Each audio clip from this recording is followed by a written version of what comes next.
ఇది second hand machine క్యూసరా 2040. ఈ machine వచ్చేసి పవర్ కేబుల్ ఇక్కడ ఉంటుంది సార్. ప్లగ్ వచ్చేసి ప్లగ్ బాక్స్లో పెట్టేసాను కేబుల్. ఇక్కడ ల్యాండ్ కేబుల్, యూఎస్బీ కేబుల్ 2 పోర్ట్లు ఇచ్చారు సార్.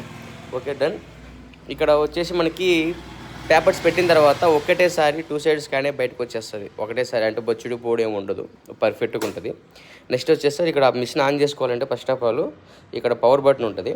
దాన్ని ఓకే చేయగానే ఇక్కడ ఆప్షన్ వస్తుంది సార్.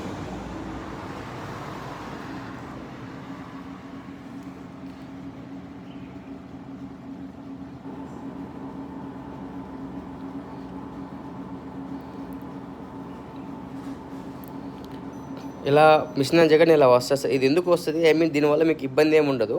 ఇది ఎందుకు వస్తుంది అంటే యాక్చువల్లీ క్యాటరేజ్ రీఫిల్ చేసిన తర్వాత బ్రాండ్ న్యూ క్యాటరేజ్ ఉంటుంది. నింపకుండా డిఫాల్ట్ ఒరిజినల్ క్యాటరేజ్ అది వచ్చేసి చిప్ ఉంటుంది కాబట్టి ఆ చిప్పుకి రీడింగ్ ఇంతనే ఉంటుంది. అది అయిపోయిన తర్వాత మళ్ళీ టోనర్ రీఫిల్ చేస్తున్నా కాబట్టి చిప్పు లేదు నాన్ జెన్యూన్ టోనర్ అని చెప్పి ఈ ఎర్రర్ వస్తుంది, నాన్ జెన్యూన్ టోనర్ అని. అది దీనివల్ల మీకు 100% ఇష్యూ ఏమి ఉంటుంది సార్, పర్ఫెక్ట్ ఉంటుంది. ఇది ఒకే బటను అండ్ స్టాప్ బటన్ అంటే 3 సెకండ్స్ ఒకటేసారి ప్రెస్ చేసి పట్టుకోవాలి సార్. ఒకటేసారి ప్రెస్ చేసి పట్టుకున్నాం అనుకోండి, ఇక్కడ ఆర్ యూ షూర్ అని వస్తుంది. ఇక్కడ ఎస్ కొట్టేసాను సార్. ఎస్ కొట్టేసాను అనుకోండి, ఇంకా ప్రింటర్ మొత్తము ఆన్ అవుతుంది, ప్రాసెసింగ్లో ఉంటుంది, అంత అయిపోద్ది. మనకి మిషన్ రీడింగ్ ఎంత జరిగిందో చూపిస్తుందండి. ఇక్కడ ఉంటుంది సార్ కౌంటర్ బటన్ అని. ఓకే చేసామనుకోండి, రిపోర్టు అండ్ కౌంటర్ అంటే డిస్ప్లే. ఇక్కడ డిస్ప్లే చూసుకోవటానికి డిస్ప్లే సెలెక్ట్ చేసుకున్నాక ప్రింటెడ్ పేజెస్ ఓకే చేసేయండి. బై ఫంక్షన్ ఓకే చేసేయండి. ఇది వచ్చి జస్ట్ ఎన్ని జిరాక్స్ ఇచ్చారు అనేది ఫస్ట్ ఆప్షన్. సెకండ్ ఆప్షన్ వచ్చేసి ప్రింట్. సిస్టమ్ నుంచి ఇచ్చేదాన్ని ప్రింట్, ఇక్కడి నుంచి కాపీ అంటాము. ప్రింట్ వచ్చేసి 15 చేశారు. 2 కలిపి టోటల్గా 1,30,000 తిరిగింది సార్ మిషన్. ఓకేనా, ఒకసారి ప్రింట్ క్వాలిటీ కూడా చెక్ చేసుకుందాము.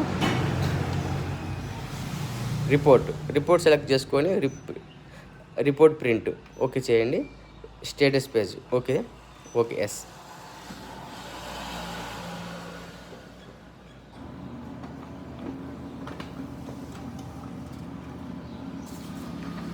ఇదిగోండి సార్, ఎక్కడ ఏ ఇష్యూ అయితే లేదు సార్. 100% ఫుల్ సపోర్ట్ చేస్తాను. మనకి మిషన్ క్వాలిటీ ఇవ్వడము, అలాగే నాకు పాజిటివ్ కస్టమర్స్ కావాలి కాబట్టి మీరు ఒకసారి చెక్ చేసుకోండి.